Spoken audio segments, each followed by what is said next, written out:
ഈ മത്തി കട്ട് ചെയ്തിട്ട് എടുക്കട്ടോ, ചെറുതായിട്ട്. നമുക്ക് മത്തി ഫുള്ളായിട്ട് ഇട്ടിട്ട് നമുക്ക് വളം ഉണ്ടാക്കാൻ പറ്റാം. പക്ഷെ ഫുള്ളായിട്ട് ഇട്ടാൽ എന്താ വെച്ചാല് ഇത് കറക്റ്റ് വളമായിട്ട് നമുക്ക് കിട്ടൂല. അപ്പൊ എപ്പോഴും ഇപ്പൊ 1/2 കിലോനൊക്കെ ആണെന്നുണ്ടെങ്കിൽ നമുക്കൊരു 1 കിലോന്റെ മേലെ കൊള്ളുന്ന ഒരു പാത്രമാണ് കേട്ടോ നമ്മൾ എടുക്കാൻ വേണ്ടിയിട്ട്. പക്ഷെ പൂ വിട്ട് നിൽക്കുന്ന ഒരു സ്റ്റേജിൽ ഈ വളം നമ്മൾ ചെടികളിൽ സ്പ്രേ ചെയ്ത് കൊടുക്കരുത്.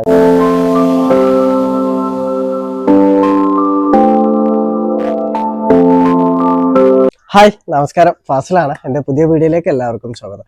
ഇന്ന് ഞാൻ പറയാൻ വേണ്ടി പോകുന്നത് നമ്മളെ ചെടികളെ നല്ല രീതിയിലുള്ള വളർച്ചയ്ക്ക്, അതേപോലെ നല്ല കായ്ക്കാനും പൂക്കാനും അതേപോലെ തന്നെ കീടനാശിനിയായിട്ടും കൊടുക്കാൻ പറ്റിയിട്ടുള്ള ഫിഷ് അമിനോ ആസിഡിനെ കുറിച്ചിട്ടാണ്. അപ്പോൾ ഫിഷ് അമിനോ ആസിഡ് ശരിയായ രീതിയിൽ എങ്ങനെയാണ് നമുക്ക് വീട്ടിൽ ഈസി ആയിട്ട് റെഡിയാക്കുക എന്നതിനെ കുറിച്ചിട്ടും, അതേപോലെ തന്നെ ഫിഷ് അമിനോ ആസിഡിന്റെ ഗുണങ്ങൾ എന്തൊക്കെയാണെന്നുള്ള, ഈ ചെടികൾക്ക് കൊടുത്താലുള്ള ഗുണങ്ങൾ എന്തൊക്കെയാണെന്നുള്ള കാര്യത്തെ കുറിച്ചിട്ടും, അതേപോലെ തന്നെ ഈ വളം റെഡി ആക്കുമ്പോഴും അതേപോലെ ചെടികൾക്ക് ഉപയോഗിക്കുമ്പോഴും ശ്രദ്ധിക്കേണ്ട കുറച്ച് കാര്യങ്ങളെ കുറിച്ചിട്ടുമാണ് ഞാൻ ഇന്നത്തെ എൻ്റെ വീഡിയോയിലൂടെ പറയുന്നത്. അപ്പൊ എല്ലാവരും വീഡിയോ മുഴുവനായിട്ട് കാണാൻ വേണ്ടി ശ്രമിക്കുക. നമുക്ക് വീഡിയോയിലേക്ക് പോവാം. അപ്പൊ ഫിഷ് അമിനോ ആസിഡ്, അതായത് മത്തി ശർക്കര ലായനി എന്നൊക്കെ പറയും പണ്ടത്തെ കർഷകര്. അപ്പോ ഇത് നമുക്ക് റെഡിയാക്കി കഴിഞ്ഞാൽ നമുക്കൊരു 6 മാസം വരെ സൂക്ഷിച്ച് ചെടികൾക്ക് ഉപയോഗിക്കാൻ വേണ്ടിയിട്ട് പറ്റുന്നതാണ്. ഇതിപ്പോ ഞാൻ കഴിഞ്ഞ മാസം റെഡിയാക്കിയതാണ്. അപ്പൊ ഇപ്പൊ ഈ ഒരു മാസം ആയതിൽ ആകെ കുറച്ച് മാത്രമേ ഞാൻ ഉപയോഗിച്ചിട്ടുള്ളൂ. ബാക്കി ഇനിയും ഇത് ഉപയോഗിക്കാനുണ്ട്. അപ്പൊ 6 മാസം വരെ ഇത് കേടുകൂടാതെ നമുക്ക് ഉപയോഗിക്കാൻ വേണ്ടിയിട്ട് പറ്റും. ഇനി ഈ വളത്തിന്റെ ഗുണങ്ങൾ എന്തൊക്കെയാന്ന് പറഞ്ഞാൽ, ഈ വളത്തിൽ അടങ്ങിയിട്ടുള്ളത് NPK കണ്ടന്റ് ആണ്. അതായത് നൈട്രജൻ, ഫോസ്ഫറസ്, പൊട്ടാഷ്യം ആണ് ഇതിൽ അടങ്ങിയിട്ടുള്ളത്. അപ്പൊ ഫോസ്ഫറസും പൊട്ടാഷ്യം ചെറിയ തോതിലേ അടങ്ങിയിട്ടുള്ളൂ, നൈട്രജൻ ആണ് കൂടുതലായിട്ട് അടങ്ങിയിട്ടുള്ളത്. അതുകൊണ്ട് ചെടികളെ വളർച്ചാ ഘട്ടത്തിൽ അതേപോലെ പൂക്കാനും കായ്ക്കാനും ഒക്കെ ഈ വളം കൊടുക്കുന്നതിലൂടെ നമുക്ക് സാധിക്കും.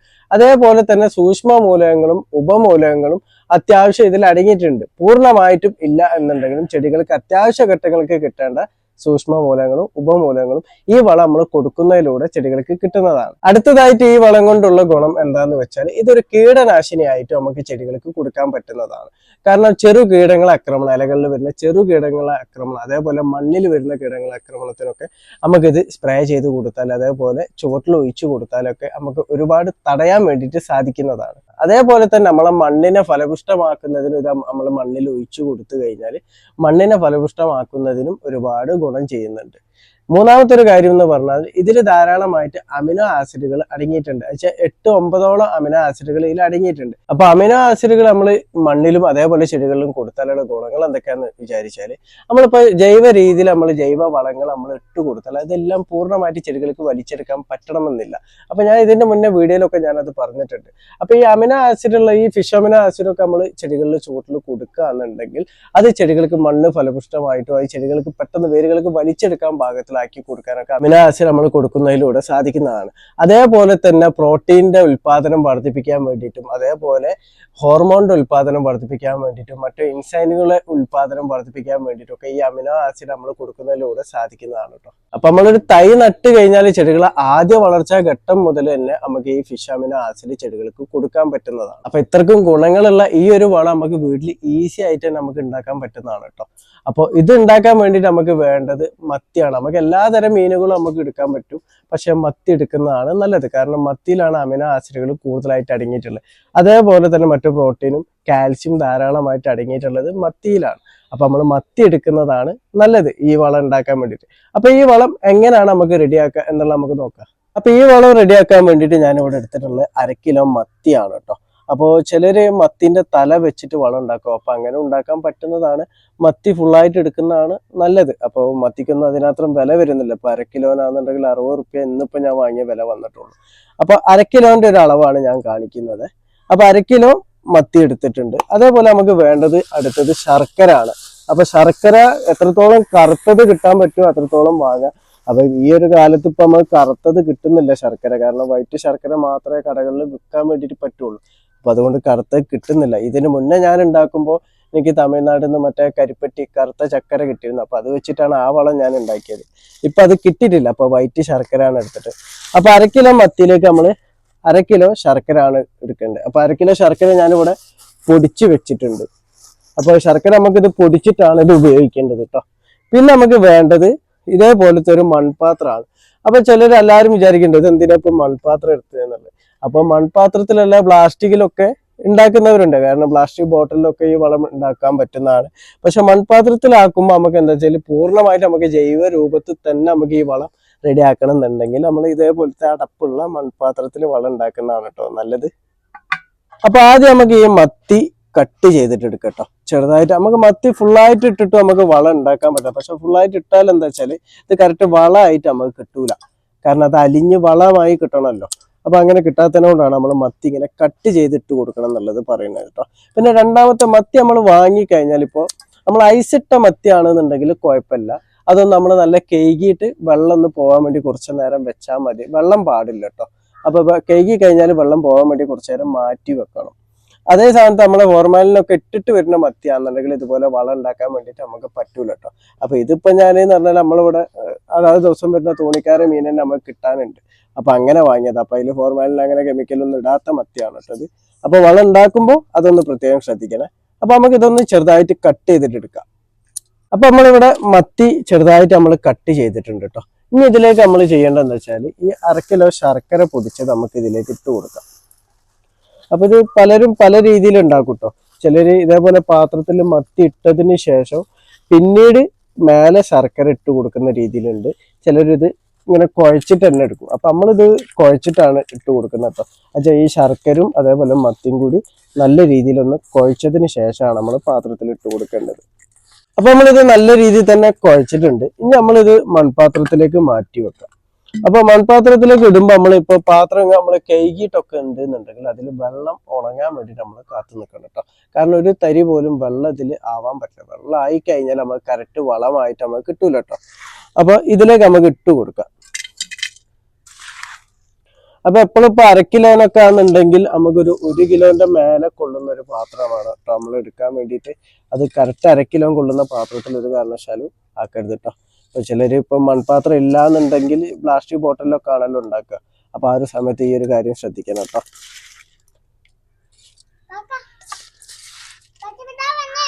അപ്പൊ ഇത് നമ്മള് പാത്രത്തിലേക്ക് ഫുള്ളായിട്ട് ഇട്ട് കൊടുത്തിട്ടുണ്ട് കേട്ടോ. അതിനുശേഷം നമ്മൾ ഇത് അടപ്പ് വെച്ചിട്ട് നമ്മൾ ഇത് മൂടി കൊടുക്കുക. മൂടിയതിന് ശേഷം ഇതുപോലത്തെ ഒരു കവർ എടുക്കുക, വലിയ കവർ. ആ കവറിലേക്ക് ഇത് ഇറക്കി വെക്കുക. ഇറക്കി വെക്കുമ്പോൾ പൊട്ടാതെ ശ്രദ്ധിക്കണം കേട്ടോ.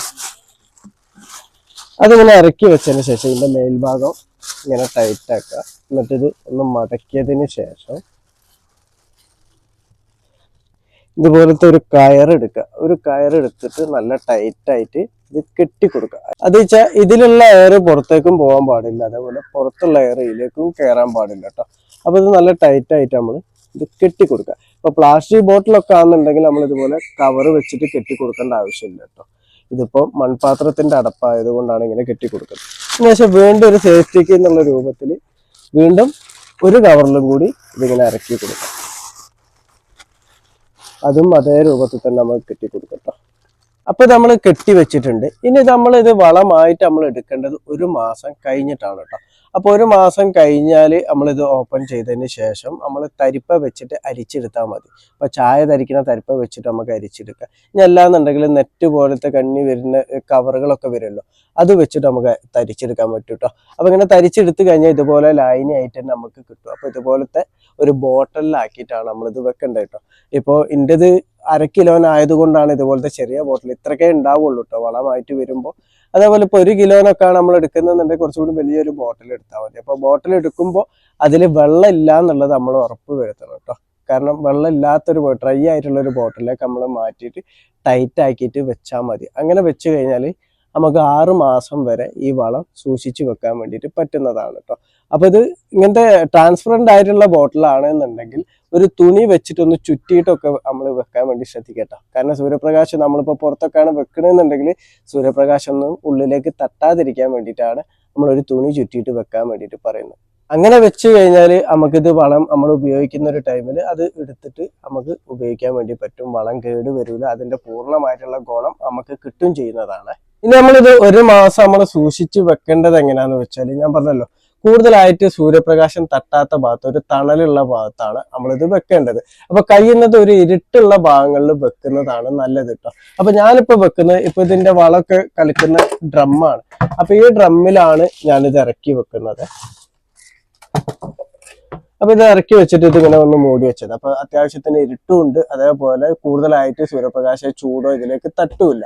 ഇനി നമ്മളെന്ന് പറഞ്ഞാല് ഒരു 10 ദിവസം കൂടുമ്പോഴൊക്കെ ഒന്ന് ജസ്റ്റ് ഒന്ന് കുലുക്കിയിട്ട് അവിടെ വെച്ച് കൊടുത്താൽ മതി. അത് തുറന്നു നോക്കുക, കാര്യങ്ങളൊന്നും ചെയ്യേണ്ട ആവശ്യമില്ല കേട്ടോ. ഇപ്പൊ പ്ലാസ്റ്റിക് ബോട്ടിൽ ആണെന്നുണ്ടെങ്കിൽ നമ്മൾ ഇടയ്ക്ക് ഒരു 10 ദിവസം കൂടുമ്പോൾ ഒന്ന് ജസ്റ്റ് ഒന്ന് തുറന്ന് അതിന്റെ ഗ്യാസ് ഒന്ന് പുറത്തേക്ക് ഒഴിവാക്കണം. അപ്പൊ ഇത് മൺപാത്രം ആകുമ്പോൾ നമ്മളങ്ങനെ ഗ്യാസ് പുറത്തേക്ക് ഒഴിവാക്കേണ്ട ആവശ്യമൊന്നുമില്ല.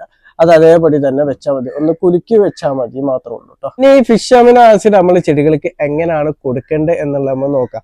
അപ്പൊ ഇത് ഞാൻ ഓൾറെഡി പറഞ്ഞല്ലോ, ഞാൻ ഉണ്ടാക്കി വെച്ച വളമാണ്. അപ്പൊ ഇത് ഞാൻ തരിക്കുന്നത് ഞാൻ കാണിക്കുന്നില്ല, കാരണം എന്താ വെച്ചാൽ ഇത് ഞാൻ 3 ആഴ്ച മുന്നേ ഞാൻ റെഡിയാക്കി വെച്ചതാ, 1 മാസം ആവുന്നുള്ളൂ.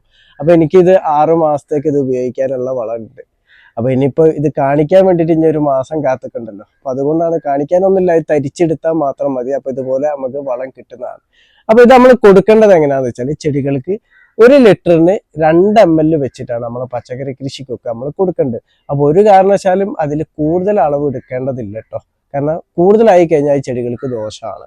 അപ്പൊ നമ്മൾ ഇലകളിൽ സ്പ്രേ ചെയ്ത് കൊടുക്കാനാണെന്നുണ്ടെങ്കിൽ 1 ലിറ്ററിന് 2 ml വെച്ചിട്ടാണ് നമ്മൾ എടുക്കേണ്ടത്. ഇനിയിപ്പോ വലിയൊരു മാവുകളൊക്കെ ആണെന്നുണ്ടെങ്കിൽ, ഇപ്പൊ ഒരു 3 വർഷമൊക്കെ പ്രായമായിട്ടുള്ള മാവുകൾ അങ്ങനത്തെ ചെടികളാണെന്നുണ്ടെങ്കിൽ 1 ലിറ്ററിന് 3 ml വെച്ചിട്ടും നമുക്ക് എടുക്കട്ടോ, ഇലകളിൽ സ്പ്രേ ചെയ്യാൻ വേണ്ടിയിട്ട്.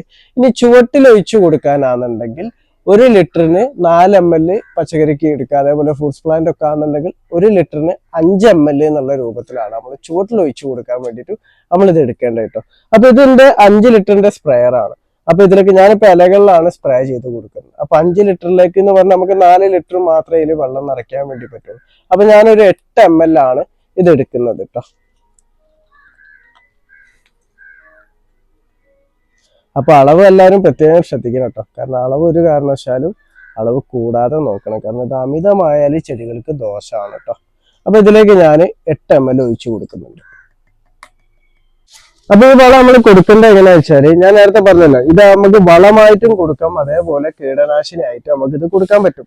അപ്പൊ നമ്മൾ വളമായിട്ടാണ് നമ്മൾ കൊടുക്കുന്നതെന്നുണ്ടെങ്കിൽ അതിരാവിലെ ഒരു 7 മണിന്റെ മുന്നായിട്ടാണ് നമ്മൾ ഈ വളം കൊടുക്കേണ്ടത്. അതേ സ്ഥാനത്ത് നമ്മളിത് കീടനാശിനി ആയിട്ടാണ് വെച്ചാൽ നമ്മളെ ഉദ്ദേശം കീടശല്യം കുറയ്ക്കാനാണ് എന്നുണ്ടെങ്കിൽ നമ്മൾ വൈകുന്നേരങ്ങളിലാണ് ഇത് ഇലകളിൽ സ്പ്രേ ചെയ്ത് കൊടുക്കേണ്ടത് കേട്ടോ. അപ്പൊ ഇലകളിൽ സ്പ്രേ ചെയ്ത് കൊടുക്കുമ്പോൾ മേൽഭാഗത്തും അതേപോലെ അടിഭാഗത്തും തട്ടുന്ന രൂപത്തിലാണ് നമ്മൾ ഈ വളം സ്പ്രേ ചെയ്ത് കൊടുക്കേണ്ടത്. അതേപോലെ തന്നെ ഈ വളം നമ്മൾ കൊടുക്കേണ്ടത് മാസത്തിൽ 2 തവണ വെച്ചിട്ട് നമുക്ക് ഈ വളം കൊടുക്കട്ടോ. അയച്ചാൽ ഒരു 15 ദിവസത്തെ ഗ്യാപ്പിന് നമുക്കിത് കൊടുക്കാം. ഇനി കീടശല്യം നല്ലോ ഉണ്ടെന്നുണ്ടെങ്കിൽ അത് നമ്മൾ സ്പ്രേ ചെയ്ത് കൊടുക്കുമ്പോൾ നമ്മൾ സമയം നോക്കൊന്നും വേണ്ട, കാരണം കീടശല്യം കുറയുന്ന വരെ നമുക്കൊരു 2-3 ദിവസം ഗ്യാപ്പിലായിട്ടൊക്കെ നമുക്ക് ഇലകളിൽ ഇത് വൈകുന്നേരങ്ങളിൽ നമുക്ക് സ്പ്രേ ചെയ്ത് കൊടുക്കാൻ വേണ്ടി പറ്റുന്നതാണ്.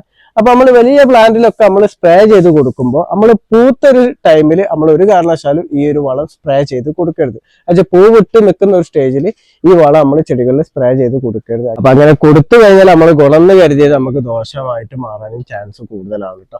അപ്പൊ ഈ കാര്യങ്ങളും എല്ലാവരും ഒന്ന് ശ്രദ്ധിക്കുക. അപ്പോൾ നമുക്ക് ഇതുപോലത്തെ ജൈവ രൂപത്തിൽ തന്നെ അമിനോ ആസിഡുകളും അതേപോലെ ചെടികൾക്ക് വളർച്ചയ്ക്കും ഗുണം ചെയ്യുന്ന പല രീതിയിലുള്ള വളങ്ങളും നമുക്ക് ഉണ്ടാക്കാൻ വേണ്ടി പറ്റുന്നതാണ്. അപ്പൊ ഈ ഒരു വളം എല്ലാവരും വീട്ടിൽ ട്രൈ ചെയ്ത് നോക്കുക. ഇപ്പൊ ഈ ഫിഷ് അമിനോ ആസിഡ് നമ്മൾ വളം വെക്കുന്ന കടയിൽ നിന്ന് വാങ്ങുമ്പോൾ എല്ലാവർക്കും അറിയാം നല്ല രീതിയിൽ തന്നെ വില വരുന്നുണ്ട്. പക്ഷെ നമ്മളിത് വീട്ടിൽ ഉണ്ടാക്കുകയാണെന്നുണ്ടെങ്കിൽ നമുക്ക് ഈസി ആയിട്ട് തന്നെ ഈ ഒരു വളം ഉണ്ടാക്കാൻ പറ്റുന്നതാണ്. ഇപ്പൊ ചിലവ് എത്ര വന്ന് നിങ്ങൾക്ക് തന്നെ അറിയാലോ. 60 റുപ്യക്കാണ് ഞാൻ 1 കിലോ മത്തി വാങ്ങിയത്. അതേപോലെ 1 കിലോ ശർക്കരക്ക് വരുന്നതും ചെറിയൊരു പൈസ, അയച്ചാൽ 100 റുപ്യന്റെ താഴെ വരുന്നുള്ളൂ ഇത് രണ്ടിനും കൂടിയിട്ട്. അത് മാത്രം മതി ഈ ഒരു വളം ഉണ്ടാക്കാൻ വേണ്ടിയിട്ട്. അപ്പൊ ഇത് നമ്മൾ ഉണ്ടാക്കി കഴിഞ്ഞാൽ നമുക്കൊരു 6 മാസം നമുക്കിത് ചെടികളിൽ ഉപയോഗിക്കാൻ വേണ്ടിയിട്ടും പറ്റുന്നതാണ്. അപ്പൊ എല്ലാവരും വീട്ടിൽ ഇതൊന്ന് ട്രൈ ചെയ്ത് നോക്കുക. അപ്പൊ എന്റെ വീഡിയോ ഇഷ്ടപ്പെട്ട ലൈക്ക് ചെയ്യുക. താങ്ക്